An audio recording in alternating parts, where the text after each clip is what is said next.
y la Convención y la Constitución están en igual de condiciones. Entonces, en cualquier reclamo administrativo que ustedes hagan, lo tienen que incorporar los derechos, ¿sí? Ya sea tanto de la Constitución, como de la Convención y como del Código Civil también. Bueno, estos principios, la verdad que abrieron un nuevo mundo, por así decirlo, y abrieron una nueva perspectiva y una mirada social distinta. Porque acá en Argentina había dos modelos de discapacidad. Un modelo de discapacidad médico rehabilitador, por eso muchas veces, a veces Karina lo puso ahí en el título de esta charla, curatela, donde era una capacidad tutelada, ¿sí? Donde se la denominaba a la persona, bueno, usted necesita un curador, ¿sí? Hagamos una curatela. Donde la denominación de persona con discapacidad no existía, donde la persona con discapacidad se la trataba de demente, de loco, de idiota. Hoy en día no, ¿sí? Por eso hay un cambio de paradigma o de modelo social. Existían también el tema de la exclusión de la persona. Un chico que nacía en una familia era directamente excluida o enajenada, o muchas veces no la querían tener y la llevaban a un instituto para darla en adopción. Es real lo que le cuento, seguramente, no le estoy mintiendo con esta información que les doy. También estamos hablando en el modelo viejo rehabilitador de una incapacidad total, donde la persona directamente no podía hacer nada. Y si ella quería hacer algo, necesitaba un curador. Bueno, hoy en día estamos hablando de una figura de apoyo, donde las personas son objetos, como yo les contaba, donde no tienen ningún tipo de derechos, derecho al voto, no podían votar, hoy en día sí pueden votar. Y algo muy importante, que las personas no tenían voz. Entonces, claro, no tenían voz, no sabían con quién participar, no sabían qué medicación, por ejemplo, tomar, no sabían si brindar su consentimiento. Entonces, hoy en día con este cambio de mirada social y con este cambio de paradigma, de modelo, ¿sí? Existe una capacidad jurídica. Por eso es esta charla. Existe la figura de apoyo, existe la figura de accesibilidad, de ajustes razonables. La persona hoy en día, cuando se inician estos tipos de procesos, es escuchada, participan. Yo ahora les voy a contar en un ratito que en todo proceso judicial la persona está vinculada con el juez, con el defensor de menores, hoy en día a través de un Zoom, de acá de una cajita de la computadora o de un celular. Directamente cuando hay una audiencia, se accede a través de un Zoom, de un Meet. En provincia utilizan otro sistema, pero en las distintas provincias lo que hoy ganó es esto, es la tecnología. Por eso estas charlas, que son más accesibles, hay distintas personas que me están escuchando, ahora recién recibí un mensaje de San Juan, los amigos de San Juan, y están escuchando y también gracias a la internet y al Zoom. Por eso hoy en día las audiencias se hacen a través del Zoom. ¿Son beneficiosas? Sí, pero también tienen sus pros y sus contras, ¿no? Como todo. Estamos hablando también de un modelo social basado en que la persona tiene que ser oída y respetada, y además a participar en el proceso, donde por eso tiene una audiencia directamente con un juez, con un defensor, y habla, ¿sí? Y cuenta, y dice, bueno, a ver, me llamo Pablo, ¿qué haces, Pablo? ¿A qué te dedicas? Donde tiene participación. Con el viejo modelo, directamente no tenía participación. No había una audiencia. Y algo muy importante que trajo la convención, y no la convención, sino que la ley de salud mental acá en Argentina, trajo una palabra que se llama palabra interdisciplinaria o multidisciplinaria. Hoy en día esta palabra, ¿sí? Es muy usada, no solamente en la parte médica, sino también en los tribunales, en los abogados, porque esta mirada, ¿sí? Se ve de manera interdisciplinaria.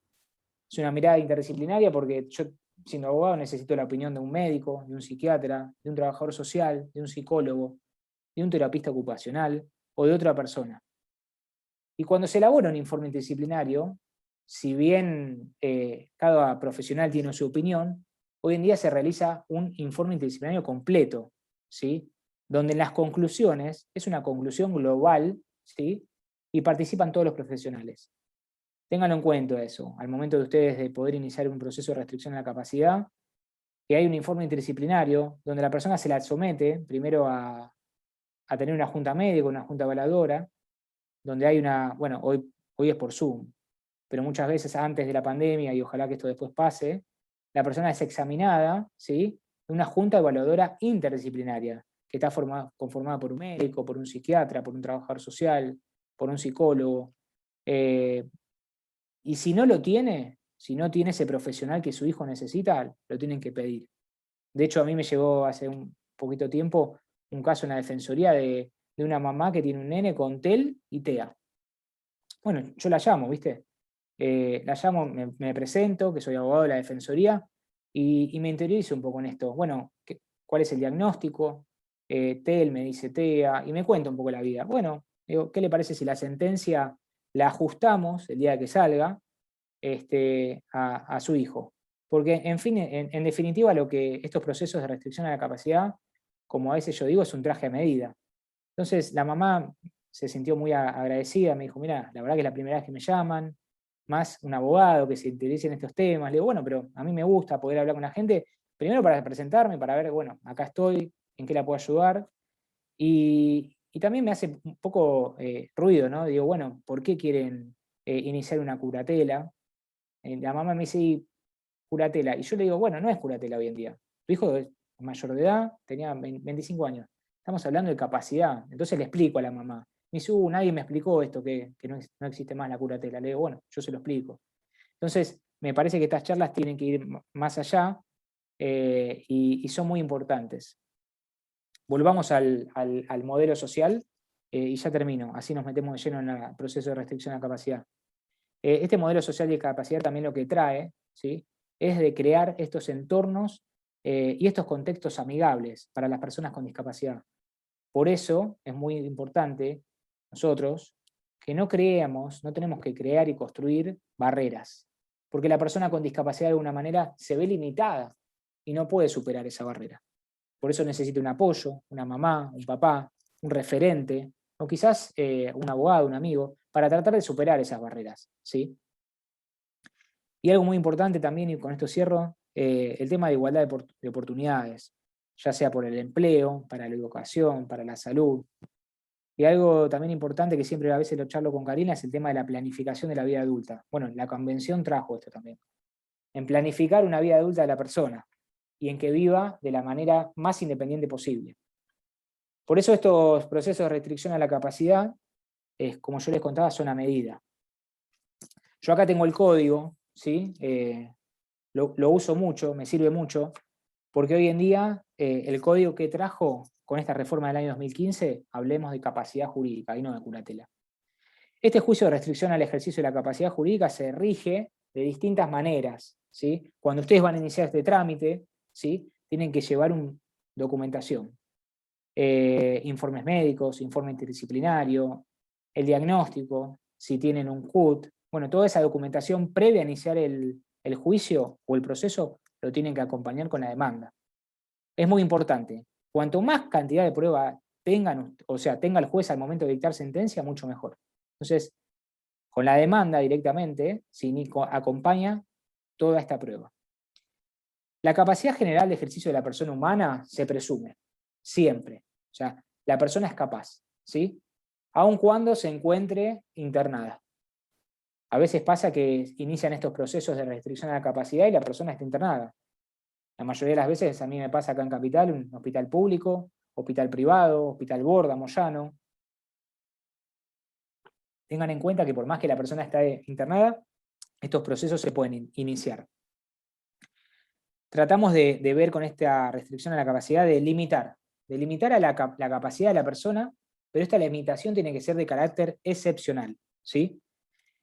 Donde el juez, a través de un dictado, una sentencia, trata de imponer, ¿sí?, distintas restricciones, pero siempre en beneficio de la persona, ¿sí? Tiene que haber una intervención estatal, por eso yo siempre les hablo del defensor público curador, del defensor de menores e incapaces. En provincia de Buenos Aires se utilizan otros términos, pero es lo mismo. Siempre tiene que haber un defensor, siempre tiene que haber un curador público, siempre tiene que haber un juez. O sea, de alguna manera tiene que haber una intervención judicial. Y tengan en cuenta que este es un carácter interdisciplinario. Yo en la defensoría donde trabajo, bueno, yo soy abogado, el defensor es magistrado, somos 3 abogados, 4 con el defensor, pero tenemos un trabajador social, una psicóloga y una psiquiatra. Y en caso de necesitar otras opiniones, llamamos o convocamos, mejor dicho. Pero tengan en cuenta que siempre estos tipos de proceso tienen una mirada interdisciplinaria. Es importante que lo sepan, porque ustedes cuando inician un proceso de restricción de la capacidad y más en los chicos con TEA, con autismo, necesitan acompañar todo tipo de documentación, de un acompañante terapéutico, ¿por qué no?, de un trabajador social, de un terapeuta ocupacional. La mayor cantidad de pruebas, ustedes la acompañan. Siempre es importante, como yo les digo, que la persona que se somete a este tipo de proceso, primero que se la informe. Que se le informe que ustedes que se van a someter a este proceso, cómo va a ser este proceso, cuánto va a durar. Es importante que lo sepan. Y ustedes el día de mañana que tengan que hacer una consulta a un abogado también, ¿eh?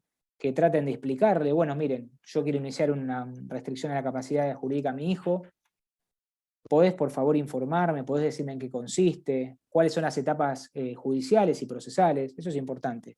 Y que su hijo también participe de esta entrevista. Mayor de edad, se le informará de una manera adecuada, y si es menor de edad, también, ¿por qué no? Pero es muy importante que la persona que se somete a este proceso sepa, entienda y se informe. Se informe también porque el día de mañana quizás la mamá y el papá ya no van a estar más, y este tipo de procesos son para toda la vida. Ustedes una vez que lo inician, se busca un dictado, una sentencia, donde esa sentencia tiene que ser restrictiva, le restringe la capacidad jurídica en algunos actos de la vida civil. Yo traje una sentencia, después si quieren, con el correr de los minutos, si me alcanza, se la voy a leer. Es una sentencia acá en un juzgado civil de familia, con el que yo trabajo, y ahí en la sentencia explica los actos que puede hacer y que no puede hacer. Y en los actos que no puede hacer, directamente se le designa un apoyo. Un apoyo. ¿Escucharon? Un apoyo, no un curador. ¿Se le designa curador? ¿Existe la palabra curador hoy en día? Sí, existe. ¿Sí? El Código Civil existe. Es el artículo 32 infini, que para algunos casos se le designa curador. ¿Sí? Pero la gran mayoría de los casos es apoyo. O sea, que ustedes cuando tengan que iniciar algún proceso o algún trámite, digan, yo soy el apoyo de mi hijo. Además de ser el papá y la mamá, obvio, yo soy el apoyo. Legalmente, yo soy el representante legal si es menor. Pero si es mayor de edad, yo soy el apoyo. Por eso está bueno estas charlas, de empoderarlos, de decirle, bueno, miren, existe la figura de apoyos, existe la figura de ajustes razonables, de accesibilidad. Bueno, volvamos a las reglas generales del artículo 31 del Código Civil que habla, donde también es algo muy importante que se la tienen que priorizar las distintas alternativas terapéuticas menos restrictivas de los derechos y las libertades de las personas. Ténganlo en cuenta eso. Y siempre, al momento de dictar sentencia y que tengan la sentencia en la mano, léanla. Traten de, y si no la entienden, está el juez, el defensor o el abogado y digan, mira, no entiendo esta palabra, ¿me la podés explicar en términos sencillos? Bueno, ahí seguramente se la van a explicar. Y si no, agarren un código, léanlo. No le tengan miedo. Como yo siempre digo en todas estas charlas, existen un montón de leyes. Existen un montón de normas jurídicas, pero de nada sirve tenerlas en un estante o en la computadora. Hay que bajarlas a la realidad de la ley y hay que exigirlas, para eso están, y hay que aplicarlas. ¿Sí? Les voy a hablar del artículo 32, que es algo muy importante, que estas personas con capacidad restringida o incapacidad, como yo les contaba, el tema del artículo 32 infine, se los voy a leer después para que tengan en cuenta. El juez restringe la capacidad, ¿sí?, para determinados actos de una persona mayor de 13 años, que padece una adicción o una alteración mental, permanente o prolongada, de suficiente gravedad, ¿sí?, siempre que estime que el ejercicio de su plena capacidad puede resultar, puede resultar algún daño para su persona o para su familia. En relación a estos actos, ¿sí?, el juez debe designar un apoyo o varios. ¿Entendieron bien? Uno o varios. O sea, en la sentencia que se dicte puede estar la mamá, el papá y los hermanos. ¿Son 5 hermanos? Pónganlos a todos. ¿Son 3 hermanos? Se ponen a todos. Obvio, mayores de edad, ¿no? Pero bueno, muchas veces dicen, no, yo soy el apoyo. Bueno, pero quizás la mamá, ¿sí?, en ese momento de hacer el trámite, no puede ir y en la sentencia designa al papá. Entonces, para hacer el trámite de la pensión, de la jubilación, cualquier trámite ante la obra social, un amparo, una medida cautelar, bueno, acá está, mamá, papá, hermanos, mamá o papá, lo que ustedes quieran. Muchas veces, a veces no tengo, yo en la defensoría no tengo, papá y mamá no tienen, entonces trato de buscar algún referente, algún familiar, algún amigo, ¿por qué no? Pero bueno, en el momento de dictar sentencia, se puede designar uno o varios apoyos. ¿Son necesarios? Sí, claro que sí. Los prevé el artículo 43, si quieren después hablamos un poquito de apoyos. Estos apoyos tienen que estar especificados y le tienen que dar las funciones correctas con los ajustes razonables, en función de las necesidades y las circunstancias de la persona. Por eso es muy importante que ustedes lean la sentencia y al momento de iniciar la demanda, cuando van a hablar con el abogado, dicen, mira, necesito iniciar una capacidad de restricción a la persona porque este acto mi hijo no lo puede hacer. Lo voy a hacer yo. ¿Está bien? Perfecto. A ver, a mí a veces no me gusta iniciar estos expedientes, o no me gusta, ¿sí? Porque son para toda la vida, como yo les contaba. Cada 3 años, ¿sí? El defensor de menores, el defensor público curador, el juzgado los va a estar llamando. Porque esta sentencia, cada 3 años se tiene que revisar. ¿Qué es lo que trajo este nuevo código? ¿Y qué es lo que trajo la convención? Porque las sentencias viejas, seguramente algún papá me está escuchando ahí, alguna mamá o alguna persona, tiene una sentencia vieja anterior a este código, y hay que revisarla, y hay que actualizarla, porque quedó vieja, porque no sirve más, porque antes el Código Civil de Vélez Sarsfield directamente existían 2 artículos, que es el 141, donde la persona se la incapacitaba totalmente, y el 152 bis, donde la persona se la inhabilitaba civilmente. Hoy en día esos 2 artículos no existen más, y directamente existen el artículo 31 y 32. ¿Bien? Bueno, espero que les sea claro, y si no les soy claro, vamos a dejar 20, 30 minutos para que me hagan todas las preguntas que ustedes necesiten. Quiero aclarar algo muy importante, que yo trabajo en una curaduría, en una defensoría pública curaduría, soy abogado, pero no puedo asesorar. O sea que todas las preguntas que me hagan después tienen que ver con esta charla. Si necesitan algún asesoramiento, después les voy a dar algunas direcciones donde ustedes pueden ir, Defensoría Pública de Menores Incapaces, Colegio Público de Abogados, Defensorías Públicas. Allá en Quilmes está el Departamento Judicial de Quilmes, en Morón lo mismo, en Moreno, en Mercedes. Bueno, en cada jurisdicción hay un departamento judicial. Y en cada jurisdicción también hay un colegio público de abogados. Y también algo muy importante, yo estudié en la UBA. Y ahí en la UBA también hay un patrocinio jurídico gratuito de la UBA. Así que ustedes pueden iniciar las consultas ahí, obvio que no les van a cobrar. Tiene que haber un par de requisitos, pero bueno, yo después se lo voy a dejar a Karina ahí para que lo difundan. Es importante. ¿Eh? ¿Quiénes están legitimados para poder iniciar este tipo de proceso? Bueno, hoy en día el propio interesado, la persona, lo puede iniciar. Antes no existía esto. Antes directamente el papá, la mamá y la propia persona no podía iniciarlo. Pero bueno, hoy en día sí, ténganlo en cuenta. Es importante. A mí me llegó en la defensoría 1 o 2 casos y le dimos curso. ¿Quiénes están legitimados para iniciar esto? ¿Quiénes pueden iniciar este tipo de proceso? El cónyuge, no separado de hecho, el conviviente, mientras la convivencia no haya cesado, y los parientes dentro del 4º grado, si fuesen por afinidad, dentro del 2º grado. Y después algo, ¿no? Que también siempre yo lo digo, bueno, ¿quién puede iniciar este tipo de proceso? El Ministerio Público. La Defensoría Pública de Menores Incapaces lo puede iniciar este proceso. Por eso ustedes cuando vayan a hacer la consulta o la denuncia, el Ministerio Público puede iniciar este tipo de procesos. ¿Sí? Después les dejo el artículo, porque si le dicen, no, mira, no podemos, tenemos mucho trabajo, no, pero acá el Código Civil habla. Así que exíjanlo. Es importante que lo sepan. Porque muchas veces le van a decir, no, mira, mejor anda acá. No, pero ustedes lo pueden iniciar. Con una simple denuncia, el Ministerio Público lo puede iniciar directamente. Hablemos un poco de la sentencia. La sentencia, el dictado de esta sentencia, ¿sí?, se debe pronunciar sobre algunos aspectos vinculados siempre a la persona y cuyo interés es de este proceso. Por eso es muy importante que la sentencia, ¿sí?, hable del diagnóstico, del pronóstico, de la época en la situación en la que se manifestó. Estoy pensando en los chicos con TEA y autismo, empiezan de muy joven, o no quizás. Bueno, en la sentencia tiene que decir el año, 2010, 2005, 2015, el año. Época, una fecha. Es importante. Después le voy a explicar por qué es importante. Porque la sentencia es para adelante, no para adelante, para el futuro, no para el pasado. Por eso los actos jurídicos se tienen que mirar para adelante. Una vez que está la sentencia dictada, tiene sus consecuencias, como todo acto jurídico. Estamos hablando de esta sentencia que debe también pronunciarse sobre los recursos personales, familiares y sociales que existen. Tiene que tener un régimen de protección, asistencia y promoción de la mayor autonomía posible. Por eso, como yo siempre le digo, es un traje a medida para la persona, ¿sí? Las sentencias antes estaban encuadradas con el viejo código en el 141. ¿Existen sentencias viejas ahora? Sí, existen todavía.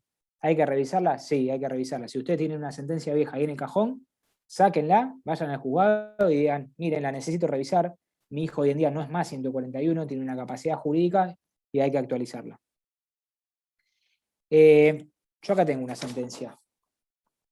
La saqué justo esta semana que fui a trabajar a la Defensoría, que estamos trabajando de manera presencial. Les voy a decir algo, la parte resolutiva, donde mantienen la limitación de la capacidad, porque esta es una sentencia de revisión, un expediente muy viejo del año 2000. Antes los expedientes estos se decían insanía, inhabilitación, hoy en día la carátula es de determinación de la capacidad. En provincia creo que tiene otro término. Pero lo más importante de la sentencia es la parte resolutiva, donde directamente, en este caso, mantienen la limitación de la capacidad jurídica de la persona, no lo voy a decir por un tema de respeto y de privacidad, y se la restringe para distintos actos de la vida civil. Y en la sentencia las enumera los actos, que es algo muy importante que ustedes tienen que ver. Por ejemplo, esta persona, ¿sí? Le voy a dar un nombre X, López. No puede administrar.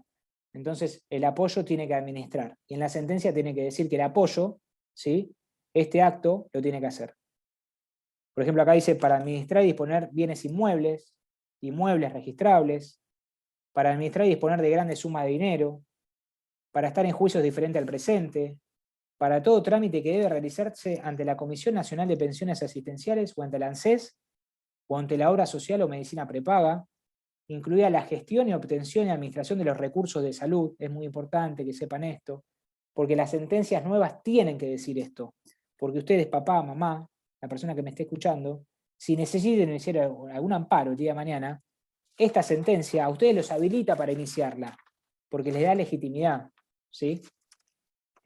Más allá de que son papá y mamá menores de edad, pero esta sentencia, el apoyo, acá está la designación de apoyo, y están los actos que puede hacer.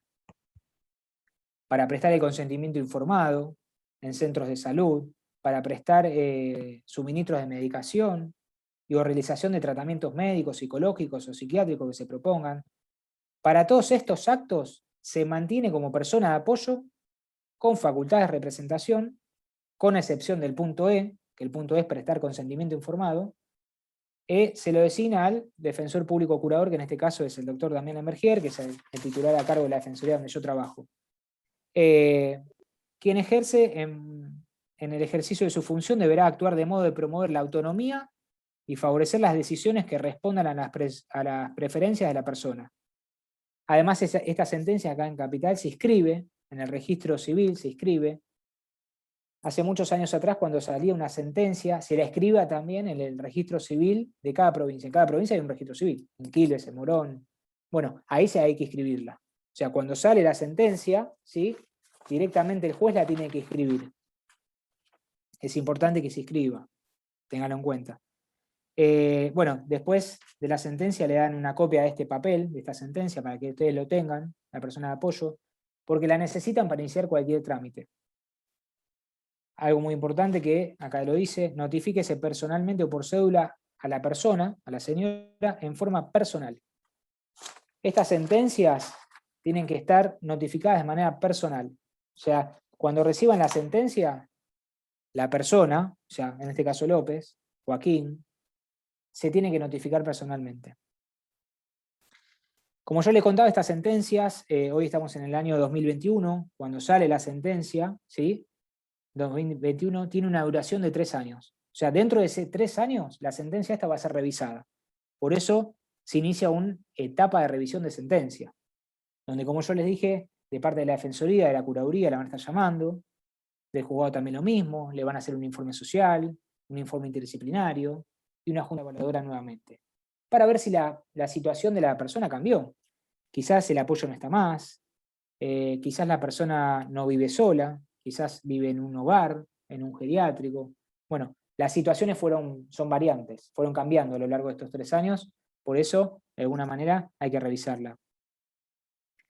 Tengan en cuenta que esta revisión de sentencia puede dar lugar en cualquier momento o instancias del interesado, en cualquier momento del proceso. La sentencia siempre tiene que ser revisada por un juez en un plazo no superior a 3 años, lo dice un artículo específico del Código, sobre la base de unos nuevos dictámenes, por eso es muy importante una junta médica evaluadora interdisciplinaria. ¿Sí? Venido, Tito. En el año 2000, ¿sí? En ese momento, directamente a la persona se la restringía la capacidad y no había junta evaluadora. Directamente había un médico, un psiquiatra, y directamente no había junta evaluadora. Hoy en día hay. Por eso ustedes, al momento de iniciar estos procesos, tengan en cuenta eso. Perdón. Tiene que haber una junta evaluadora. Perdónenme. Y algo también importante, que el Ministerio Público debe fiscalizar el cumplimiento efectivo de esta revisión. Y es parte del proceso. O sea que el Ministerio Público siempre tiene que ser parte del proceso. Perdónenme. Vamos a hablar un poco de los sistemas de apoyo y de curador. La figura de curador, como yo le dije, existe hoy en día. Pero para algunos actos de la vía civil, o sea, se los voy a leer para que sea claro, para que entiendan. El artículo 32 del Código Civil dice, por excepción, la última parte, cuando la persona se encuentre absolutamente imposibilitada de interaccionar con su entorno y expresar su voluntad por cualquier modo, medio, formato adecuado, el sistema de apoyo resulte ineficaz, el juez puede declarar la incapacidad total de la persona y designar un curador. ¿Sí? A ver, en la defensoría donde yo trabajo, ¿tenemos casos? Sí, tenemos casos.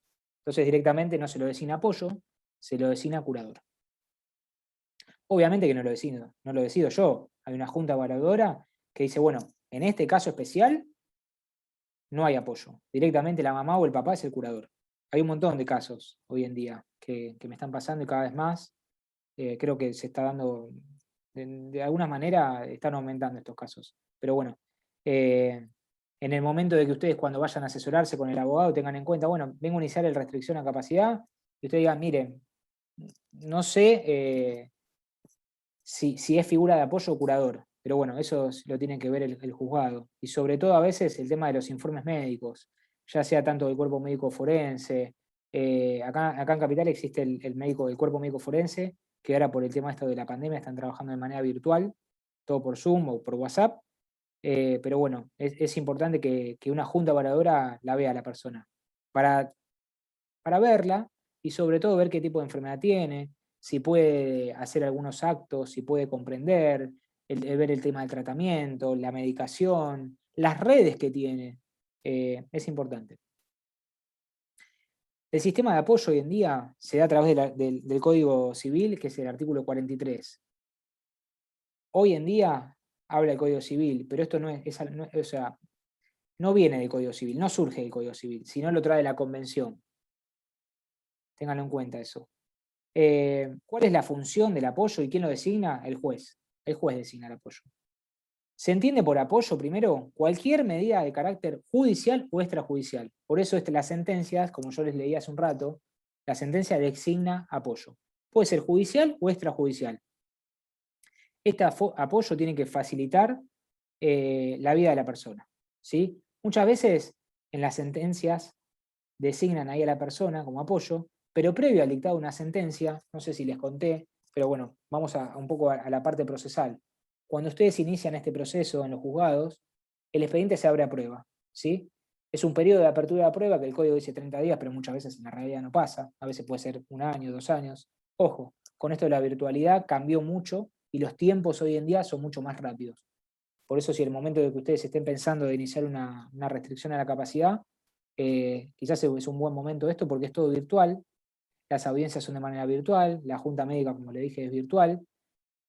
Entonces, directamente hay una apertura a prueba, en esa apertura a prueba lo designan a un abogado que en este caso, acá en Capital Federal, nosotros aceptamos y intervenimos, el defensor público curador. Acepta, interviene en estos tipos de procesos, se lo designa abogado o defensa técnica de la capacidad es el término, donde durante todo el proceso el defensor controla y va viendo y va controlando, ¿sí?, cómo va el proceso. En esa apertura a prueba, como yo le decía, la primera resolución se designa defensa técnica al curador, el juez directamente insta, ¿sí?, y ordena una pericia interdisciplinaria. Acá en Capital es a través del cuerpo médico forense, en provincia también, y en otros lugares, si el cuerpo médico forense no está, puede ser una junta evaluadora a través de una obra social, OSDE, Medicus, Profe, Incluir Salud, PAMI, Galeno, lo que sea, pero una junta médica evaluadora de manera interdisciplinaria. Y además también lo que ordena el juez en la primera resolución es un informe social. Ustedes me dicen, ¿para qué? Bueno, va un trabajador social a la casa, si la persona está viviendo en una casa, en un hogar, en un geriátrico, habla con los familiares, habla con el mamá, con el papá, con el tío, con el abuelo, con el médico, con el acompañante terapéutico, para ver cómo se maneja esa persona, para ver qué necesita, si es necesario restringirle la capacidad o no. Nosotros en la Defensoría tenemos una trabajadora social que es muy buena, y ella va a investigar.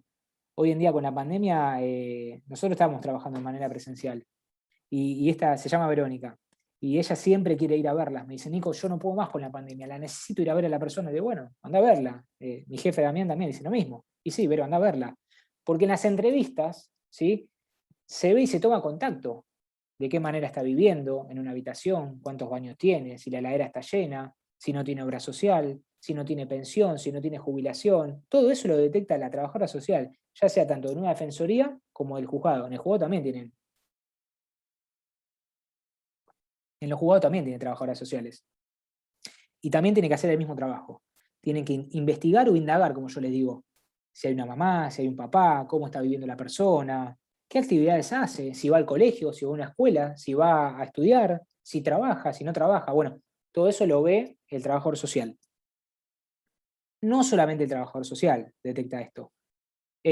A lo largo del proceso, una vez que se hace la junta evaluadora, el informe social, previo al dictado de una sentencia, el código lo dice, se fija una audiencia. Audiencia hoy por pandemia, por Zoom, disculpen que lo reiterativo, pero bueno, a veces, en algunos casos, y a mí me pasa también acá en la Defensoría, la persona no tiene celular, no tiene computadora, no sabe acceder, Zoom, WhatsApp. Entonces, ¿qué hacemos? Bueno, vengan al juzgado, tomemos las medidas, barbijo, distancia, la máscara, y la juez directamente accede a tener estas entrevistas de manera presencial en el juzgado. Y está bueno también, porque toman contacto con la mamá, con el papá. Es una charla de 5 minutos o de una hora, quizás. Nosotros con el juzgado que trabajamos, la verdad que la juez en todo momento trata de investigar o trata de hablar con la persona.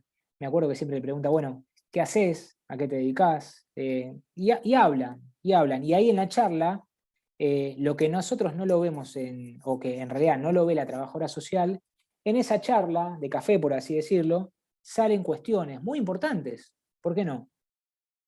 De todo. Que a veces la persona con discapacidad que entrevistamos tiene más afinidad con el papá, con la mamá, las terapias que hace, que tenga obra social, que tenga una pensión. Bueno, ¿quién te cobra la pensión? ¿Cobras una pensión? Bueno, ¿qué te compras con esa pensión? La juez le pregunta, bueno, ¿qué haces con tu dinero? Te compras ropa, camisas, salís, bueno, en fin, un montón de cosas. Pero bueno, si pueden participar en este tipo de audiencias los padres, claro que pueden. Y es algo muy importante también que la persona que va a ser designada a apoyo participe en esta audiencia. Participe porque también conoce al juez, al defensor, a la defensora, y tiene contacto también con el sistema judicial, ¿sí? Con un juez que está comprometido. Y acá en Capital Federal existen 24 juzgados, ¿sí?, que son juzgados nacionales de primera instancia en lo civil y capacidad, porque son juzgados que se dedican a la capacidad de las personas, no son juzgados patrimoniales, de penales, no son, comerciales tampoco, laborales tampoco, sino que las personas que trabajan en los juzgados, que despachan, que trabajan, se dedican a estos temas, a capacidad. Son personas abogadas en su gran mayoría que estudiaron y se dedican a esto. Entonces, no es lo mismo iniciar un proceso de restricción a la capacidad jurídica o iniciar un amparo directamente en el juzgado federal, porque el juzgado federal no tiene este tipo de calidad de personas humanas. ¿Me entienden a lo que voy? Yo, por ejemplo, soy abogado, especialista en discapacidad, salud mental, bueno, a esto me dedico. Entonces, cuando uno va a iniciar un amparo en un juzgado federal y tarda mucho, bueno, quizás ahí en el juzgado federal no tiene un trabajador social, o no hay una junta interdisciplinaria, o no hay un psicólogo. Bueno, eso es importante que ustedes lo sepan. Que estas personas que trabajan en el juzgado están todos los días manejando estos expedientes, estas personas, estas mamás, estos papás, estos reclamos, y se dedican a esto. Bueno, creo que el mensaje que le estoy dando es importante. ¿En qué estábamos? En el tema de las personas. Entonces, lo que ustedes buscan con este dictado de la sentencia, y lo que yo busco también, es que esta audiencia, ¿sí?, participe la persona. Una vez que termina la audiencia, se levanta un acta, queda plasmada, ¿sí?, esa acta, dentro del expediente, y luego ya está para dictar sentencia. El expediente muchas veces me viene a mí a la defensoría, nos expedimos nosotros con mis compañeras, el defensor también nos expedimos, y tratamos de ver, ¿sí?, si hay un informe interdisciplinario, si hay una junta evaluadora, si hay un psiquiatra. A ver, muchas veces TEA, bueno, un médico específico sobre esto. Las personas que tienen síndrome de Down, lo mismo. Yo muchas veces pido un cardiólogo, distintas personas que estén especificadas y realmente que su profesión tengan que ver con esto, ¿sí? Ustedes lo pueden pedir, lo pueden exigir. De hecho, lo pueden acompañar un informe interdisciplinario o médico de su TO, ¿por qué no? Es importante. Entonces, al momento de dictar sentencia, yo también trato de investigar, de indagar, de ver si está el informe interdisciplinario, si se notificó la persona que lleva este juicio adelante del informe interdisciplinario, si está de acuerdo. En el caso de que no esté de acuerdo, bueno, hay muchas herramientas legales para tratar de revocarlo, se puede tratar de apelar, se puede mejorar ese informe interdisciplinario, se tiene que tomar contacto con la Junta Médica, hay herramientas procesales, como yo le digo. Luego de eso, vamos al dictado de la sentencia. Como yo les leí hace un ratito, una sentencia donde le restringe la capacidad de la persona, pero esa restricción tiene que ser la menor, ¿sí? Lo dice el código, lo dice la convención, lo dicen las leyes de salud mental también. Tiene que ser una restricción de la menor. Porque la capacidad siempre se presume, ¿sí? Entonces la persona es capaz hasta el momento de dictado de la sentencia. Entonces me dicen, bueno, pero yo necesito iniciar un amparo, necesito iniciar una pensión. Perfecto, bueno, si vos estás en condiciones de iniciar un juicio o un proceso de restricción a capacidad, hacelo, pero que en la sentencia te designen a vos apoyo y quizás durante el proceso decís, no le está cubriendo la medicación a mi hijo y yo ya inicié este proceso. ¿Qué puedo hacer? Bueno, no metas un amparo, pedilo acá dentro de este expediente, un expediente jurídico. Dentro de este expediente pedí que a vos seas designado apoyo cautelar y que te designe el juzgado, ¿sí?, a iniciar un amparo o iniciar una pensión. A mí, yo tengo un caso ahora, hace poco tiempo me llegó un caso en la defensoría donde la administradora me está llamando todos los días, que a esta mujer la internamos, que tiene un problema mental, y me está llamando y me dice, mirá, Nicolás, esta mujer tiene un auto y está estacionado en una cochera, me dice. Y hay que sacarlo. Me dice, ¿cómo hago para sacarlo? Le digo, mirá, yo no estoy legitimado, ¿por qué no pedís que a vos te faculten, como administradora, a retirar ese auto y lo pones en la vía pública? Entonces, de alguna manera, hay una resolución judicial y la autorizan a la administradora a poder retirar el auto. En los amparos muchas veces pasa lo mismo. Una resolución judicial del juzgado de acá de determinación de la capacidad, un juzgado de familia, donde directamente haya una resolución y se lo designen apoyo cautelar, que es el artículo 34.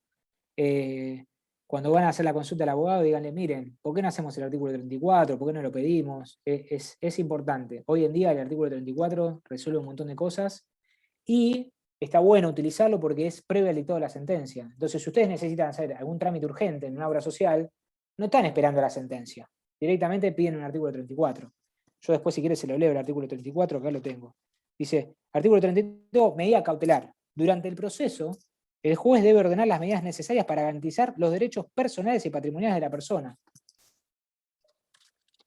En tal caso debe determinar qué actos requieren la asistencia de uno o varios apoyos y cuál es la representación de un curador. Quizás necesita un curador. También puede designar redes de apoyo y personas que actúen con funciones específicas según el caso.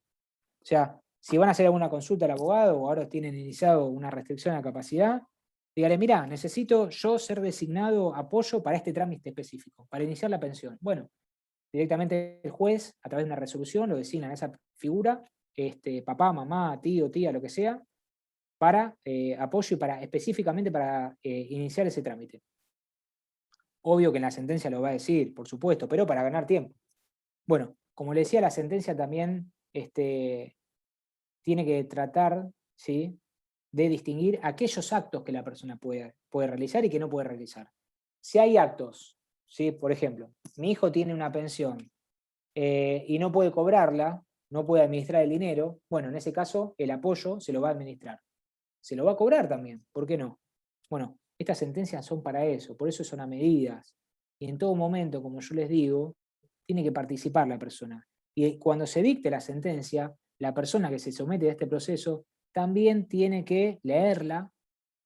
Si no sabe leer, a los padres que se las expliquen. Si no es así, vaya a la defensoría, vaya al juzgado. Y si se inicia a través de un abogado, vaya que el abogado se tome la molestia de leerle la sentencia. Diga, mira, acá salió la sentencia, buenísimo, bueno, ¿qué dice? Porque muchas veces la sentencia tiene términos jurídicos que ustedes no entienden. Entonces me parece sumamente interesante que ustedes que inician este proceso entiendan de qué se trata este proceso, ¿sí? ¿Vamos a dictar una sentencia? Perfecto, vamos a ello. ¿Vamos a designar apoyos? Perfecto. Bueno, pero mientras tanto, necesito iniciar algún trámite, bueno, artículo 34, que este papel, ¿sí?, y que esta sentencia que ustedes tienen en la casa, o no, o estén pensando, voy a iniciar una sentencia, les sea útil a ustedes, y les sea útil a la persona que tiene este proceso, que se somete a este proceso. De nada sirve tener una sentencia guardada en un cajón. Entonces, me parece muy, muy importante que la utilicen, ¿sí? A ver, para algunos actos la tienen que utilizar. Por ejemplo, a ver, mamá, papá, necesito iniciar una sucesión y bueno, esta sentencia les va a servir, porque ustedes están legitimados para hacer apoyos. Entonces, cuando inicien una sucesión tienen que acompañar esta resolución judicial, esta sentencia. Me gusta dar estas charlas y también quiero dar una opinión al respecto. Es personal. Quizás ustedes me acompañan o no, pero bueno, si ustedes me preguntan a mí, Nicolás, yo empecé a empecé a trabajar en el año 2005, con el viejo código, 141, pasé de todo. Y usted me dice, bueno, ¿inicio esto o no lo inicio? Mira, a ver, ¿lo puedes iniciar? Sí, pero ten en cuenta que cada 3 años te voy a estar llamando, cada 3 años vas a tener que tener una junta evaluadora, cada 3 años vas a tener que venir al juzgado, por Zoom, por no Zoom. Yo te digo, bueno, cada 3 años te voy a estar molestando, te voy a estar llamando y decís, bueno, ¿cómo va tu vida? ¿Cómo está tu hijo? ¿Cómo está tu hija? Entonces, nada, no estoy muy a favor de estos procesos a la restricción. A lo largo de mi experiencia, que hace más de 13 años que trabajo acá, para algunas cuestiones, ¿sí?, o para algún tipo de enfermedades, lo digo bien, enfermedades, no me gusta decir enfermedades, etiquetas, trastornos, diagnósticos, pónganle la palabra que quieran. No me gusta. No me gusta porque si es específico, si es necesario, y bueno, háganlo. Si no les queda otra, y bueno, háganlo. Pero tengan en cuenta que esto es de por vida, que estas sentencias son de por vida. Terminan cuando la persona muere o cuando la persona es rehabilitada. En mi vasta experiencia que tengo, fueron 3 o 4 veces que pedí la rehabilitación de una persona. Porque como yo les digo, hace muy poco, el año pasado, no, hace 3 años, me llegó el caso también de una persona con síndrome de Down. Y yo hablando con la mamá, que hoy tengo la super confianza, que me manejo por WhatsApp, ¿cómo andás? ¿Cómo estás? ¿Cómo está tu hijo? ¿Recibió la vacuna? ¿No recibió? Yo le pregunto, le digo, ¿cómo está tu hijo? Bien. ¿Y es necesario tener esta sentencia? Tu hijo tiene el síndrome de Down. El síndrome de Down no se va de un día para otro, es de por vida. Entonces me dice, le digo, ¿para qué la iniciás? Y bueno, ella me cuenta. Me dice, no, porque yo lo quiero proteger para el día de mañana, porque yo no voy a estar. Bueno, está bien. Tratamos de conversar y debatir y ver la posibilidad de que en la sentencia estén designados la mamá, el papá y los hermanos también. Es muy importante. Pongan a los hermanos. Entonces, bueno, mi opinión personal, más allá de que yo soy abogado, y no inicien esto. A ver, si último recurso, y bueno, inícienlo. Pero si no, hace muchos años atrás, en el año 84, 82, 90, 91, estos expedientes se iniciaban constantemente, se iniciaban esos expedientes. De hecho, yo tengo un montón de expedientes. En la Defensoría tenemos 300 expedientes donde intervenimos. Yo creo que en estos últimos 10 años bajó el caudal, pero se siguen iniciando. Por eso, como yo le dije a Karina en su momento, hay que ver la necesidad, hay que ver la persona, hay que ver la familia, y hay que ver la situación específica de cada. A ver, si el 100%, ¿sí?, dice que sí, y bueno, inícienlo. Pero bueno, tengan en cuenta eso, que cada 3 años desde la Defensoría lo van a llamar, del juzgado lo mismo. Esta sentencia es para toda la vida, el síndrome de Down es para toda la vida. Hay distintas enfermedades o trastornos que son para toda la vida. Y bueno, si ustedes están en condiciones de iniciar un proceso de capacidad jurídica o restricción, háganlo. Asesórense, ¿sí? Hablen con abogados y tengan en cuenta que hay abogados específicos que se dedican a este tema. No vayan a ver un abogado laboral, es una recomendación que yo les digo, ¿no? No vayan a ver un abogado laboral, comercial, del trabajo, no. Vayan directamente y asesórense con un abogado que se dedica a estos temas de familia. Y si son de salud mental, mejor. Y si son de discapacidad, mejor.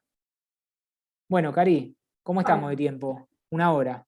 no, muy Eh, bien, muy bien. Muy claro, tenemos un montón de preguntas, me imagino, más las propias, me ¿no? imagino. Yo me quedé recién pensando en esto que dijiste, que bueno, que vos no lo recomendás, que es una opinión personal, ¿no?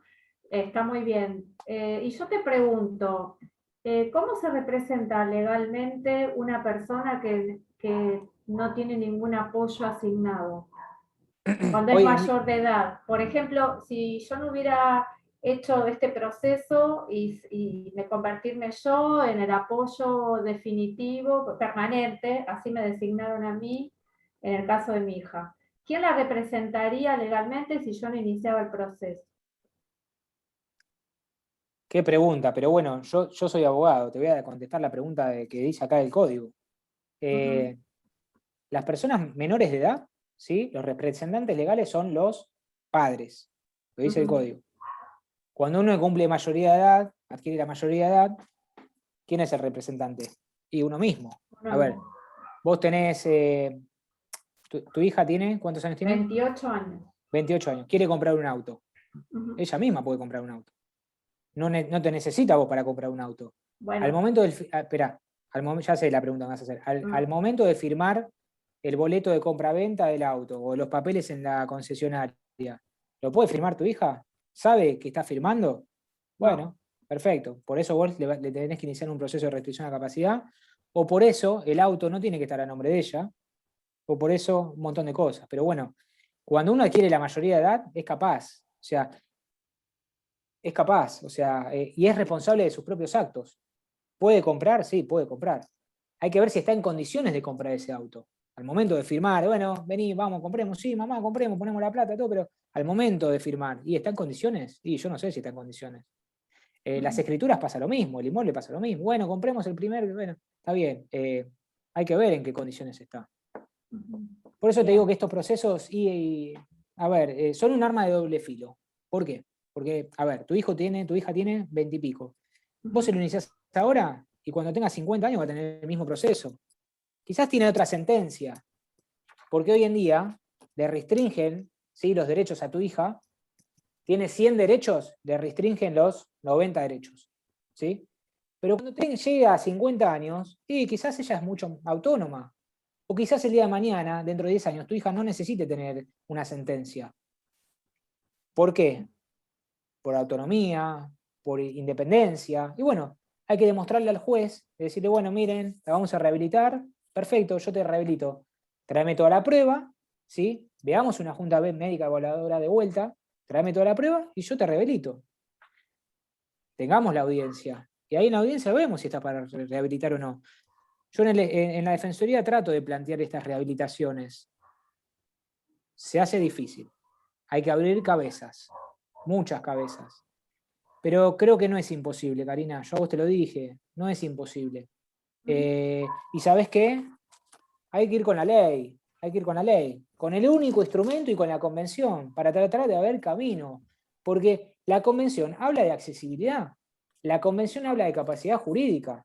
Y es un tratado internacional, donde la Argentina y muchos países, primero, lo firmaron y lo ratificaron. ¿Y sabes quién le dio origen a esta convención? Ustedes, los padres, las familiares, que en 1960 se juntaron, no solamente en Estados Unidos, yo no le contesto, pero, a ver, no en Estados Unidos, se juntaron en Reino Unido, en España, en Italia, en toda la parte del mundo se juntó, en Chile, en Perú, en Colombia, en Ecuador, en Uruguay. Entonces, estos movimientos sociales, estos grupos de padres, de personas con discapacidad, decir, a ver, me voy de vacaciones, perfecto, en 1960, este chico, esto se inicia con una persona llamada Ed Roberts, que hoy en día es el padre del movimiento de la vida independiente. Él a los 14 años contrajo polio. El polio es una enfermedad que le deja directamente parálisis cerebral, paralizado todo el cuerpo. Perfecto. Él quiere ir a la universidad allá en Estados Unidos. ¿Cómo hace para subir los escalones? Lo tenía que acompañar, lo tenía que la familia. Bueno, la mamá era grande, el papá tampoco, no podía subir. ¿Qué hizo? Presentó una nota.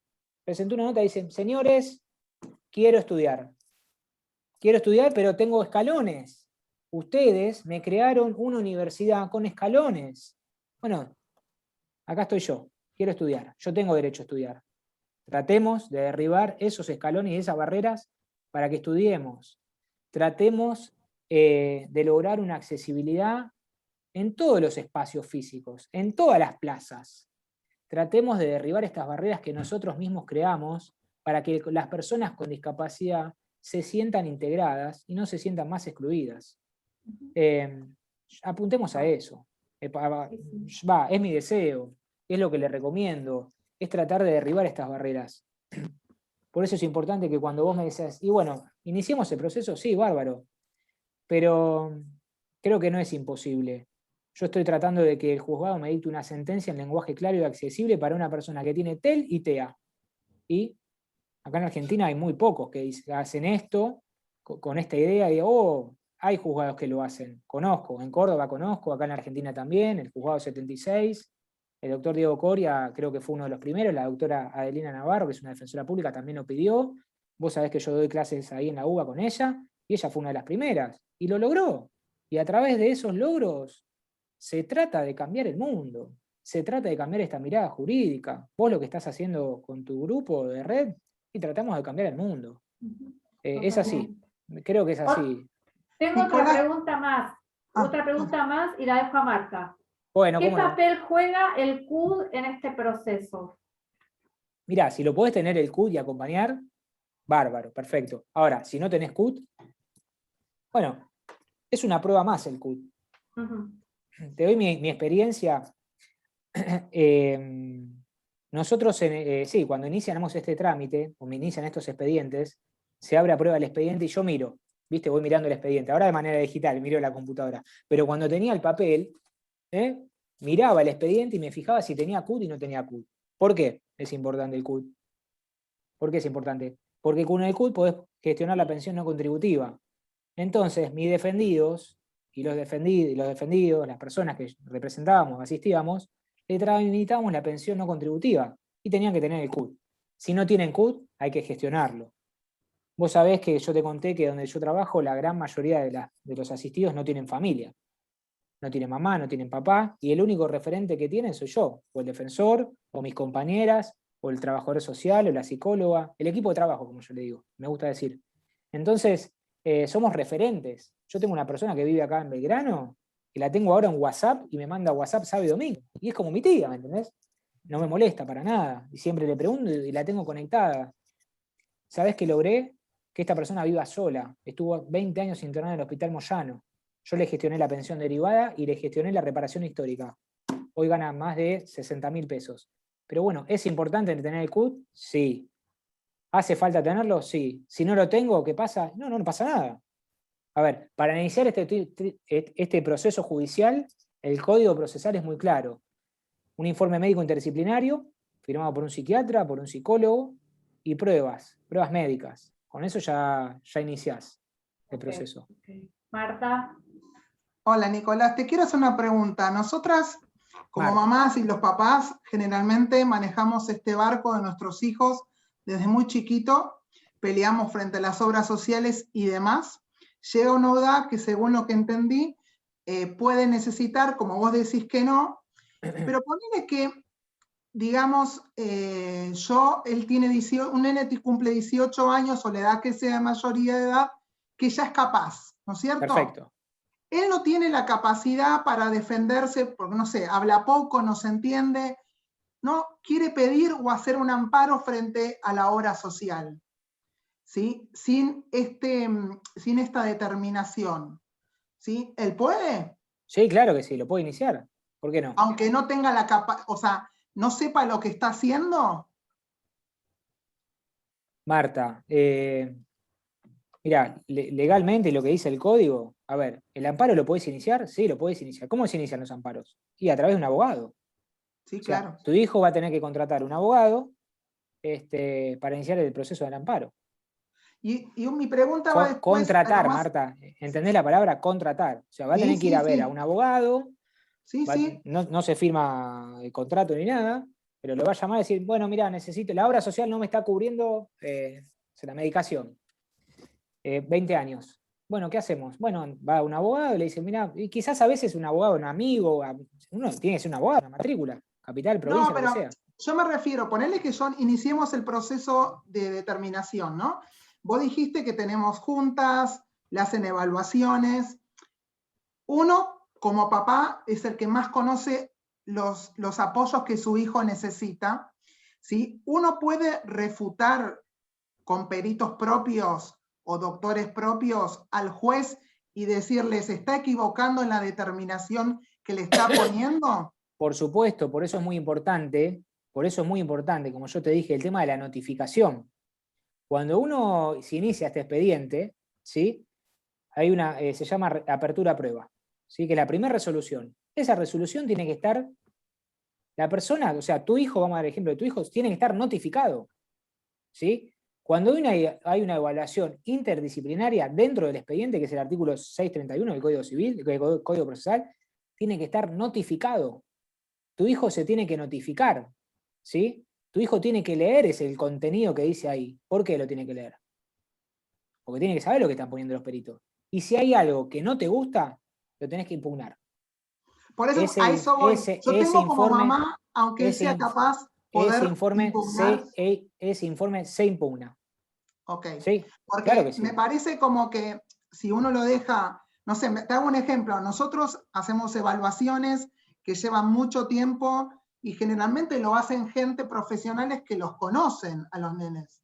Entonces, yo digo que alguien determine la capacidad en 2 o 3 sesiones, evaluaciones que encima no lo conocen, más chicos que no hablan, chicos con retraso. Me pregunto, digo, ¿cuánto van a poder determinar una persona que no lo conoce?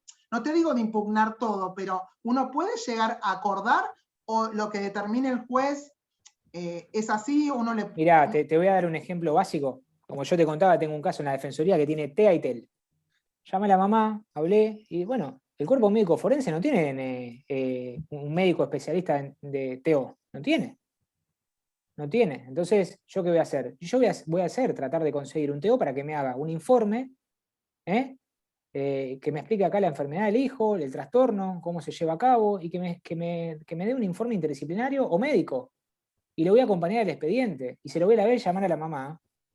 Le voy a llamar a decir, hola, Marta, necesito el informe. Pásamelo que yo lo quiero acompañar al expediente para que el juez tenga conocimiento, ¿sí? Que tu hijo tiene TEL, tiene TEA, que se desarrolla de esta manera, y bueno, es una prueba más al expediente.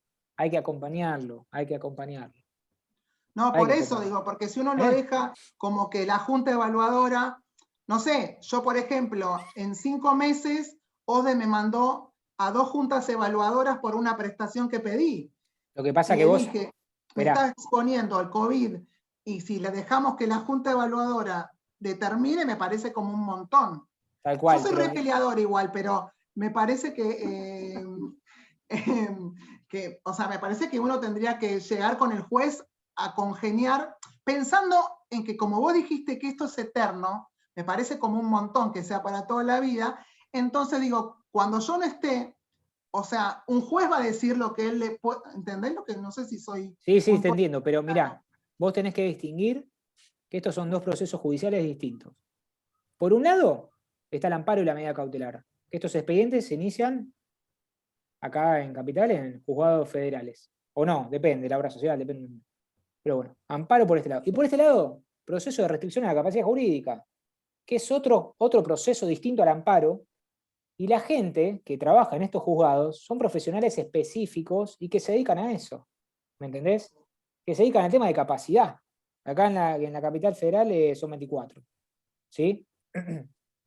Entonces, vos, mamá y papá, ¿sí? Iniciás un proceso de restricción a la capacidad y necesitas una medicación urgente, no inicies un amparo. Pedilo ahí directamente en el proceso de restricción a la capacidad. No lo saben, los abogados no lo saben, los padres no lo saben, por eso está buena esta charla, por eso lo hablé con Karina y le dije, esto, por acá hay que ir. Se tienen que animar. El abogado te va a decir que no, vos pedilo. Artículo 34 del Código Civil, medida cautelar. Y si uno, por ejemplo, viste que dentro de la convención existe la posibilidad de un asistente personal a que acompañe a la persona con discapacidad. Sí, ¿Eso Marta, se puede esperá. también? ¿Qué? Acá no hay ley de asistente personal, no hay ley Pero nacional en de la acompañante convención sí terapéutico. está. Sí, en la convención sí, perfecto. Por eso vos lo tenés que reclamar ante la obra social. ¿Sabés por qué lo tenés que reclamar? Porque la Argentina lo ratificó la convención, y Por no eso te solamente pregunto. eso. Y además, el instrumento que firmó en Nueva York, que no es este, es el de la convención, lo introdujo al sistema normativo jurídico de Argentina. Y acá dice 2015. Y la convención se sancionó en el 2006 y fue ratificada por Argentina en el 2008. Entonces, Lo lamento. y no sé si lo lamento, pero como yo les digo, de nada sirve tener un código en un estante, una convención, hay que usarla, exijan, salgan a la calle. Lo que pasa es que es como decimos siempre, a nosotros lamentablemente no manejamos este tipo de información que gracias a vos que hoy sábado nos estás dando, ¿no? Porque son herramientas que uno desconoce también. Tal cual, es así, tal cual. Pero bueno, cuando van a hacer la consulta al abogado, digan esto. No le digan, hablé con Nicolás Pandalotto, no, díganle, mirá, acá hay una convención. Acá hay una convención, y como yo les digo, tienen que ir a ver un abogado que se dedica a esto, a capacidad, familia, amparos, a medidas cautelares. No vayan a buscar un abogado laboral, porque no les sirve nada. O sea, a ver, no es que no les sirve nada, pero quizás el procedimiento, no lo sabe. Entonces muchas veces dice, bueno, iniciemos un amparo. Bueno, vamos a iniciar un amparo, ¿me entendés? Los abogados, uno cuando termina la carrera, y en el último año de la carrera, yo en la UBA que estudié, podés más o menos ver en qué rama te especificás, laboral, comercial, ¿eh? Y bueno, por ahí va, ¿viste? A mí me gusta mucho esto de la discapacidad porque empecé a trabajar en un juzgado, en una mesa de entrada, en el año 2003. Y les voy a contar algo que no se lo conté a nadie, se lo pongo a muy poca gente. Cuando yo termino el secundario voy a hacer un test. Para decir, bueno, ¿qué estudio? ¿Qué estudio? ¿Saben dónde me hicieron el test? En el Hospital Borda me hicieron el test. ¿Saben dónde trabajo hoy? En una defensoría pública curaduría. ¿Saben dónde son mis asistidos, las personas con que yo trabajo? ¿Dónde están internadas? En el Borda. Mirá lo que es la vuelta a la vida. ¿Entendés? O sea, antes de trabajar acá en el año, terminé el secundario, en el 2001, en el 2002 me fui a hacer un test vocacional en el Hospital Borda. El año pasado di una charla, no lo pueden creer, pero la misma persona que me ofreció dar la charla, que la tengo en el WhatsApp y era íntima, me dice, yo te tomé la entrevista a vos. Yo trabajaba ahí en el año 2001 en test vocacional en el Hospital Borda. No lo podía creer, ¿entendés? Pero bueno, son las vueltas de la vida y a mí me gusta esto, me apasiona, me gusta dar una charla un sábado, sí, me gusta. Creo que tenemos que salir a la calle a difundir esto. El TEA no es de hoy, ¿eh? El TEA no se habla de hoy, ¿eh? Yo en el año 2005 ya hablaba de TEA. Los médicos le ponían retraso mental grave o retraso mental profundo. ¿Me equivoco o no me equivoco? Creo que no. En ese momento no hablaban de TEA, en el 2005. En el 2008 tampoco. Los jueces no ponían en la sentencia TEA, ponían retraso mental. Hoy lo que buscamos es esto. Yo hace poco me expedí por una sentencia y puse TEA, trastorno de desarrollo. Fíjate, o sea, autismo. Los jueces se tienen que ayornar y tienen que estar en sintonía con esto, con estos diagnósticos, con estos trastornos, con estas enfermedades. Tenemos que ir por Parte ahí, de la Marta. lucha esa, Nicolás. Sí, parte tal también de cual, nuestra lucha, que por tal eso cual. pedimos capacitaciones para los profesionales, de la salud, para los docentes. No estaba Eso- codificado todavía, por eso no aparecía, no estaba codificado. Ya lo sé, pero en las sentencias, yo tengo sentencias viejas que le decían retraso mental, y tengo una que decía idiota, y tengo una que decía, mejor no te lo digo. Pero bueno, por eso hoy estamos hablando de un Imbécil. modelo social diferente. Estamos hablando de un modelo social donde la persona hoy en día es tomada como que tiene derechos y no que objetos. Hace muchos años atrás era inhabilitaba, no podía votar, no podía casarse. Y yo, bueno, claro, a ver, yo empiezo a trabajar y veo de eso y digo, no, ¿cómo no se va a poder casar? Si hoy en día se casa.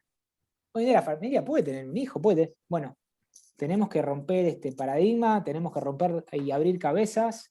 Yo abogado, ustedes de ese lado de ahí, la gente que trabaja en un juzgado, y hay que exigir, hay que informarse, hay que capacitar. Creo que esta charla es para eso. Por eso me gusta y siempre te digo a vos, Karina, yo salgo de la zona confort, y brindamos estas charlas para que ustedes tengan conocimiento, ¿sí? Y digan, bueno, a mí me quedó algo, acá está, esta charla que dio este chico o este abogado, acá está. Vayamos a un tribunal sí, vayamos a un tribunal, hagamos una restricción a la capacidad, hagamos un amparo, pero tengan en cuenta que la restricción es para toda la vida. Yo no sé si a una persona con autismo se le va el autismo. Ustedes que son más, que están ahí en el día a día, que tienen, no se le va el autismo, no es de un día para otro el autismo. No, no, es una El condición síndrome, que las acompaña toda la vida. y bueno, le tenés que explicar eso a la Junta Médica del Cuerpo Interdisciplinario, del Cuerpo Médico Forense, al juez cuando ustedes tengan la entrevista, te diga, bueno, este es el TEA, este es mi hijo, mi hija, tiene TEA, bueno, y te va a preguntar qué es el TEA. Y ustedes le tienen que explicar qué es el TEA.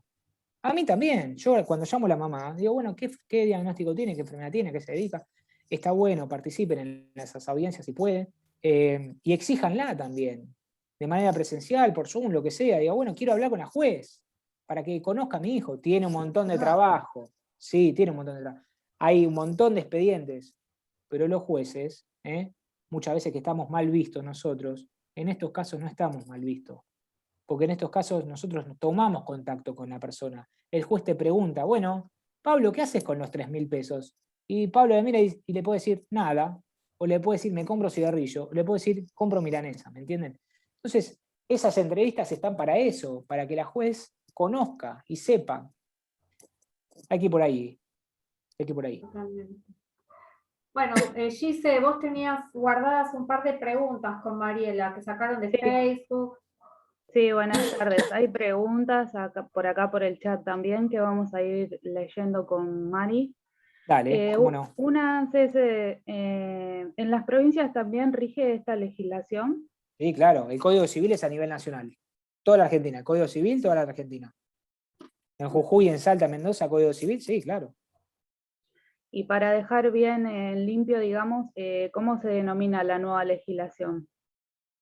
¿Qué tipo de legislación? ¿Curatela? Se dice ahora Mirá, exex. Formato la de- palabra exacta es restricción a la capacidad jurídica. Hoy en día las personas tenemos capacidad jurídica. Perfecto. Curatela, ¿existe la curatela? No existe más el proceso que se llama curatela. Dentro de este proceso de restricción a la capacidad, cuando la junta evaluadora, o quizás directamente cuando vos acompañes y la persona no sabe darse a entender, tiene una discapacidad que vos ya directamente la ves, o ves el diagnóstico, o ves los informes médicos, un retraso mental profundo, que no puede hablar, que no, hay casos, yo tengo cada caso en la defensoría, que no se puede dar a entender, o que no puede conectarse con el contexto, no puede conectarse, y ahí sí necesita un curador. Porque en el momento de que tenga que firmar un contrato, no puede firmar. Entonces, la voluntad, o sea, para eso sí necesita un curador. Pero la gran mayoría de los casos que yo tengo, apoyo. Vamos por el apoyo. Hablemos con propiedad. Así como ustedes hablemos del autismo, hablemos del apoyo. Apoyo jurídico o extrajurídico. Ujú. Gracias. Bien. A usted, gracias. ¿Alguna otra pregunta? Ay, para que justo acá hay. Dice, ¿cómo es la intervención de las personas con apoyo? pueden ser varias, ¿cómo es con eso? No, lo que pregunto... ¿me Ahí está, escuchás? a ver. Sí, dale. Lo que pregunto es cómo es la intervención. Si hay 5 personas designadas, ¿quién es el que decide? ¿Que en la sentencia decís vos? No, la persona de apoyo, cuando quiere decidir algo sobre esa persona, ¿quién es el que tiene el poder o cómo se manejan? Mirá, la sentencia es muy clara. Ahí en la sentencia, para todos los actos de la vida civil, se designa apoyo a Nicolás, Karina, Pablo y sus hermanos. Y la palabra hermanos dice Lucas, Javier, Joaquín, lo que sea. O sea, las 5 personas están facultadas de la misma manera, de forma... Pero tienen que estar de acuerdo las 5 para tomar una determinación. No. Eso me parece que es lo que pregunta. A ver, Marta, ¿no? Sí. Marta, vos sos mamá y papá y un hijo, o 2 o 3. Sí. ¿Quién hace los trámites ante la obra social? Mamá. Te doy un ejemplo. Mamá no está, no puede, tiene que ir a trabajar o no está acá en Argentina o le agarró la pandemia y la encontró en otra provincia o en otro país. Y mi hijo necesita sí o sí una medicación. Bueno, está el papá. En la sentencia dice, José, y con eso ya tiene legitimidad para poder iniciar el amparo o presentarse en otro tipo de proceso, ¿no? Como se dice. Ahí hay una pregunta muy buena, que ahí la veo, que dice... ¿Cuál es la diferencia entre apoyo jurídico y extrajurídico? y los jurídicos generalmente son nosotros, defensor público curador, ¿no? Los jurídicos propios. Y los extrajurídicos pueden ser un amigo, un referente. Generalmente este tipo de procesos, sí, de juicios, de expedientes, antes se trataba de proteger a la persona con discapacidad. ¿Sí? Por eso la familia le iniciaba este expediente, para protegerlo. Pero hoy en día, ¿de qué lo estás protegiendo? ¿De qué lo proteges? Yo me pregunto. Lo proteges que no se puede casar, no puede tener una familia, no puede ir a votar. Miren, a mí me pasa que en la defensoría siempre contrato, y creo que soy una de las pocas curadurías, y eso tiene que ver un poco con el tema de abrir la cabeza. Porque mi jefe Damián, que trabajamos en equipo, yo hace 13 años que trabajo con él, y fuimos uno de los primeras personas que estaba hablando de acompañante terapéutico, de asistente personal. Hoy en día esta palabra está por todos lados. Pero bueno, yo en la defensoría ahora tengo 32 personas que son acompañantes terapéuticos y asistente personal. Hace muy poquito tiempo hubo un fallo muy bueno de La Plata, donde le piden y le exigen a una obra social crear la figura de asistente personal. Bueno, hay que crearla, no queda otra. Pero bueno, hay que hablar de esto de acompañante terapéutico. Hay que exigir esto de acompañante terapéutico para que haya una ley y para que tomemos conciencia de esto. ¿Alguna otra pregunta? Sí, hay más preguntas, doctor. Sí, bueno, ahí está. Pregúntale vos, Giselle. Hola, ahí hago yo la pregunta. Dale. Usted dijo que se revisa la sentencia a los 3 años. ¿Puede ser revisada antes? Sí, puede ser revisada antes, claro. Quizás la situación cambió, la condición cambió, puede ser revisada antes, sí, claro. Me pasa. Tengan en cuenta que se inicia el mismo proceso, se le designa a un defensor público curador o un abogado. Otra junta. La junta evaluadora, un informe social, un informe interdisciplinario, todo de vuelta, sí. Hasta el dictado de una nueva sentencia. Sí. ¿A partir de qué edad uno puede empezar el trámite de determinación de restricción de la capacidad? Y cuando cumple la mayoría de edad, a partir de ese momento puede. Antes también puede, pero bueno, depende de la situación, Sí. Okay. Bueno, ¿alguna pregunta más? Tengo una última. Decime. Cuando se revisa, se realizan nuevamente las juntas evaluadoras interdisciplinarias y la audiencia con el juez. Sí, todo lo mismo de vuelta. Hay un informe social, una junta evaluadora, una entrevista con el juez, sí, todo de vuelta. Sí, porque quizás cambió la condición. De acá a 3 años puede cambiar un montón de cosas. La mamá y el papá no están, necesita otro tipo de restricción, ¿no? O necesita iniciar, no sé, un amparo, una medida cautelar, y justo en esa sentencia no salió. Sí, se la tiene que revisar. Está bien la pregunta hecha. Acá tenemos otra. ¿El costo aproximado de la determinación?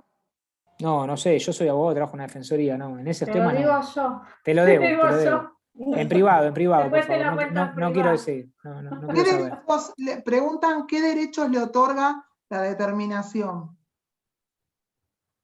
La determinación no le otorga ningún derecho a la persona con discapacidad. Los derechos salen de acá, del Código Civil y de la Convención. Los derechos Hoy en los día tiene todos. es así, todos tenemos derechos. Por eso le digo que es muy importante que los derechos, estos principios que trajo la Convención, de la accesibilidad, de la participación plena, del derecho al voto, de la capacidad jurídica, hay que empoderarlos y hay que salir a la calle con eso. Mi hijo, mi hijo hoy necesita un acompañante terapéutico. Mi hijo necesita vivir de manera independiente. Vayamos por ese camino, exijamos eso, vayamos para que las obras sociales cumplan eso. No te podés... Perdón que interrumpa, pero yo creo que no es que el proceso le da derechos, los derechos ya los tiene. Yo creo que nosotros, como apoyos, vamos a tratar y a trabajar para que se garanticen esos derechos, para que no se vulneren sus derechos. Yo creo que esa es la verdadera finalidad de ser nosotros los apoyos.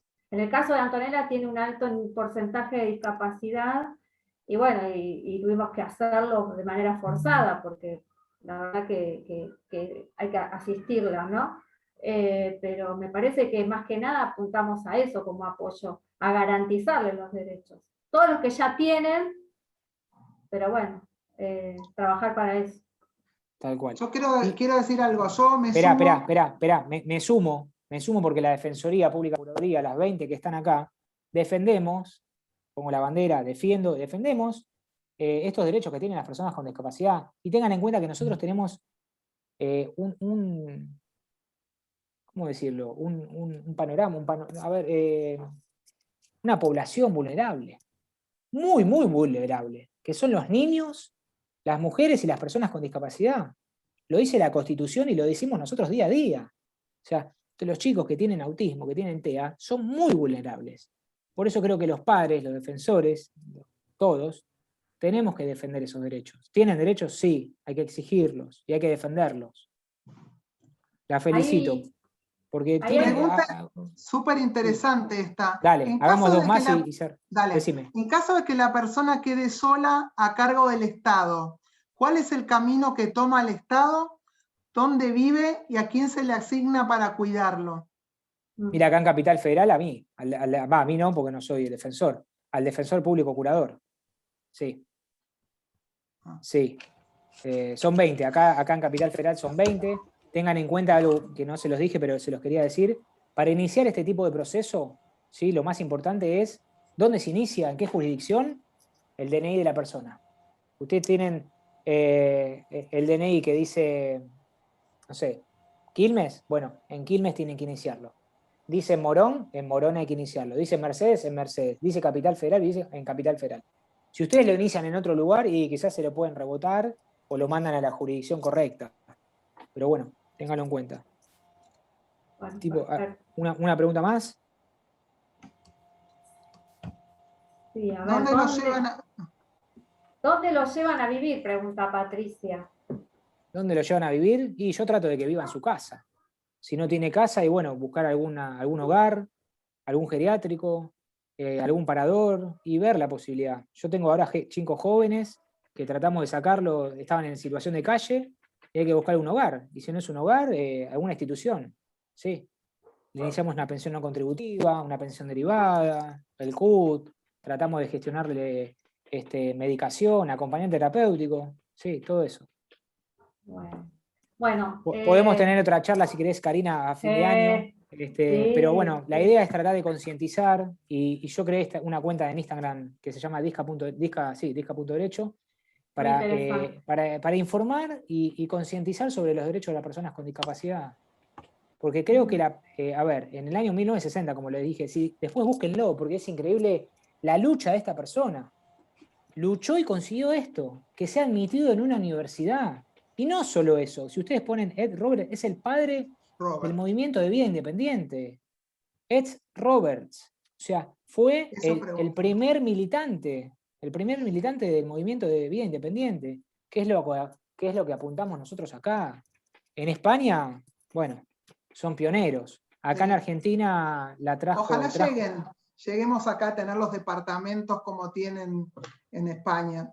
Acá hay 2 o 3, ¿eh? Ojo, Sí, pero son poquitos. Está bien, apuntemos a eso.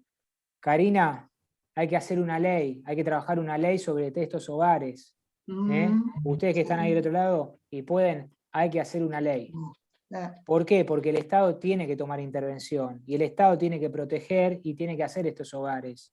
Sí.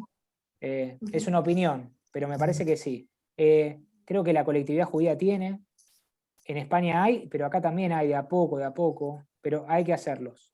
¿Saben por qué? Porque va a mejorar la vida y planificar mejor la vida de las personas. Como Las personas el acompañante terapéutico también. Yo creo que en esta pandemia va a tener que marcar jurisprudencia, porque antes no lo daban y ahora sí, por la pandemia. Entonces tendríamos que... Jurisprudencia, te doy 100 fallos si querés. Te doy el primer fallo del acompañante terapéutico y te doy el último. Dale. Una indicación médica que diga que necesita acompañante terapéutico y dale para adelante. Cualquier obra social. Mirá, me pasó un caso hace poco que el chico tenía una obra social de transporte, de colectivero, ¿viste? Tenía. Y yo ya dije, obra social de colectivero, perdón, ni loco me van a dar este acompañante terapéutico. Bueno, hago el reclamo, mando el mail diciendo, miren, tengo acá la constancia, este chico necesita acompañante terapéutico. ¿Sabe qué me contestaron? Le otorgamos un acompañante terapéutico, nombre, apellido, su celular y todo. Y hacemos frente a los honorarios, al costo. Yo no lo podía creer. La obra social de colectivero. Y no lo podía creer. Y bueno, llamé por teléfono yo al chico, se puso recontento. La trabajadora social llamó al psicólogo asignado y hoy tiene acompañante terapéutico. A nosotros nos cuesta un poco más igual. Sí, cuesta un poquito más. Yo iba a decir eso, cuesta un poquito más. Depende de la obra social. Depende de la obra social. Pero no bajen los brazos. Lidiando con OSPOSE. No bajen los brazos. Yo también. No bajen los brazos. Porque la lucha que ustedes hacen en el 2021, en 2 años o en 3 años, van a ver los resultados.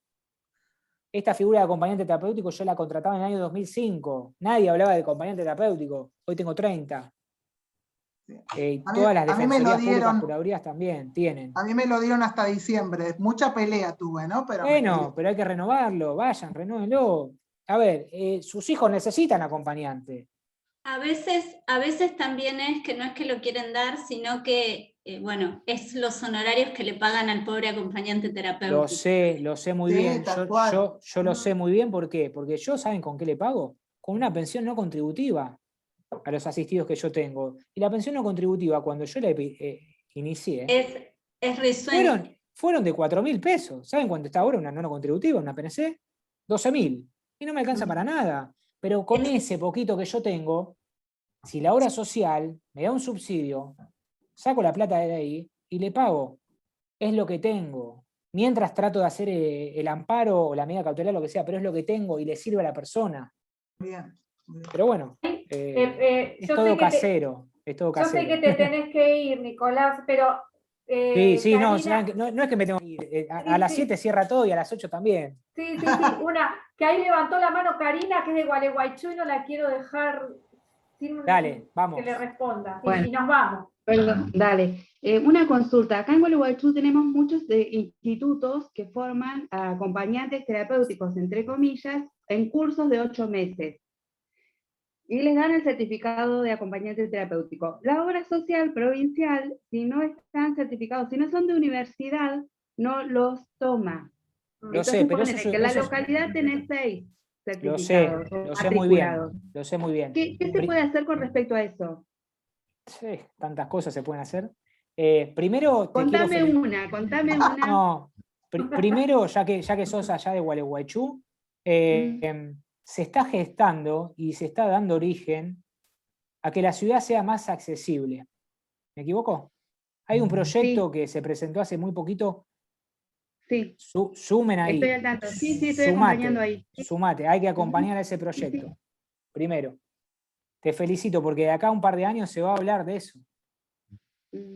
Y segundo, cada obra social tiene su librito. su cuentito, pero hay No, una ni me lo única, cuentes. Sí. hay una ley.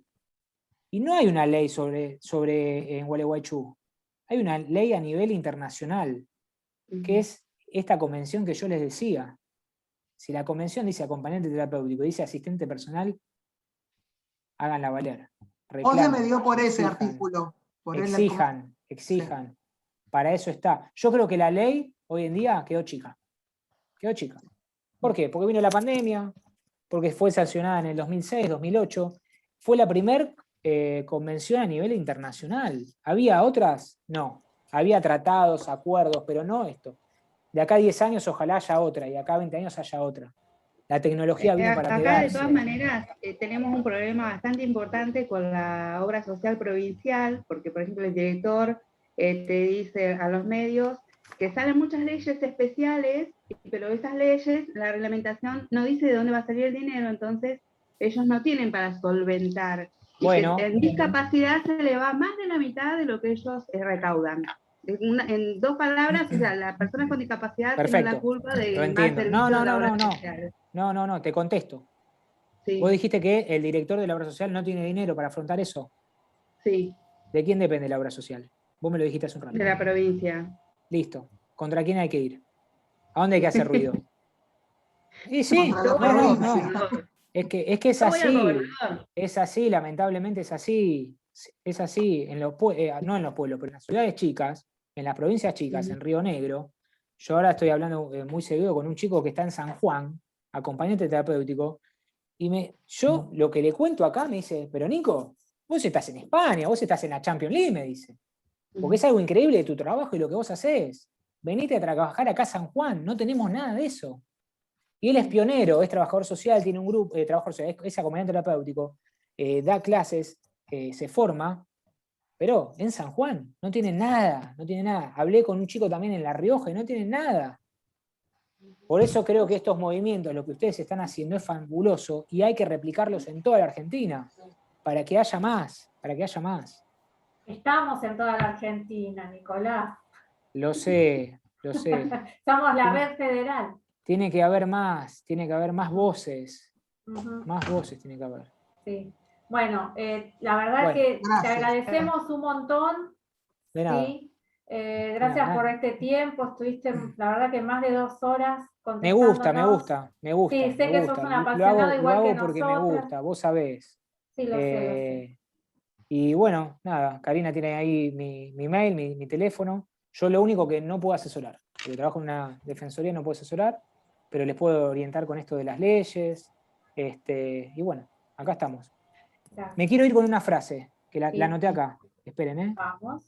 2 minutos. Que me gusta cerrar con una frase, a mí las charlas. Bueno, acá está. Se las voy a leer. Y me despido, gracias a ustedes, gracias por esta oportunidad. Ojalá nos volvamos a encontrar pronto. Sigan ahí la cuenta de discapacidad que tengo, disca.derecho, y las quiero invitar porque voy a lanzar hace un poquito tiempo podcasts. Así que Karina, vamos por eso. Sí, me voy con esto, se las leo. Mucha gente pequeña, en lugares pequeños, haciendo cosas pequeñas, pueden cambiar el mundo. Muchas gracias. Gracias a vos. De nada. Gracias. De nada. Gracias. Seguimos en contacto. Y gracias a todos los que estuvieron participando. Un montón. Gracias. Muchas gracias. Adiós. Gracias. Adiós, suerte a todos. Adiós.